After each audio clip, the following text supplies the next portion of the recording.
नमस्कार विद्यार्थी मित्रांनो, अभ्यास मित्र परिवारामध्ये तुम्हा सर्वांचं स्वागत आहे। आपण बघणार आहोत वेगवेगळे राष्ट्रीय उद्यान कोणकोणत्या राज्यांमध्ये स्थित आहेत। तर सगळ्यात आधी आहे कुनो राष्ट्रीय उद्यान। मित्रांनो, कुनो राष्ट्रीय उद्यान हे आपल्याला माहिती आहे चित्त्यासाठी प्रसिद्ध आहे। तर चित्ते जे आहेत ते राष्ट्रीय उद्यानाच्या मध्यभागी ठेवले जातात। तर या मध्य भागावरून काय येणार? मध्य प्रदेश। कुनो राष्ट्रीय उद्यान मध्य प्रदेशमध्ये स्थित आहे। त्यानंतर हेमिस राष्ट्रीय उद्यान। हेमिस शब्दावरून काय तयार होतं? हिम। हिम म्हणजे बर्फ। बर्फ कुठे असतो? तर सर्वाधिक बर्फ लडाख मध्ये असतो, त्यावरून लक्षात ठेवायचे। हेमिस राष्ट्रीय उद्यान कुठे? लडाख मध्ये स्थित आहे। त्यानंतर बघा केबुल लामजाओ राष्ट्रीय उद्यान। केबुल लामजाओ राष्ट्रीय उद्यान जे आहे ते काय आहे? तरंगणारं राष्ट्रीय उद्यान आहे।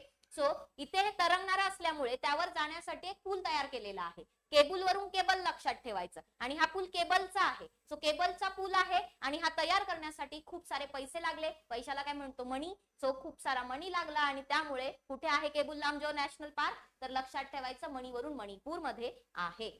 मित्रांनो, शेवटचा आहे बेतला राष्ट्रीय उद्यान। सो बेतला जर तुम्ही बघितलं तर थोडस बॅटला टाइप आहे। सो बॅटला चेंडू लागल्यावर तो कुठे अडकतो? झाडावर अडकतो कधी कधी। तर झाडावर अडकला तर त्यावरून झारखंड। सो बेतला, बॅटला, झाड, झारखंड असं लक्षात ठेवायचे। बेतला राष्ट्रीय उद्यान झारखंड राज्यामध्ये आहे। तर आय होप तुम्हाला ही व्हिडिओ आवडली असेल। अशाच छान छान ट्रिक्स साठी बघत राहा अभ्यास मित्र। धन्यवाद।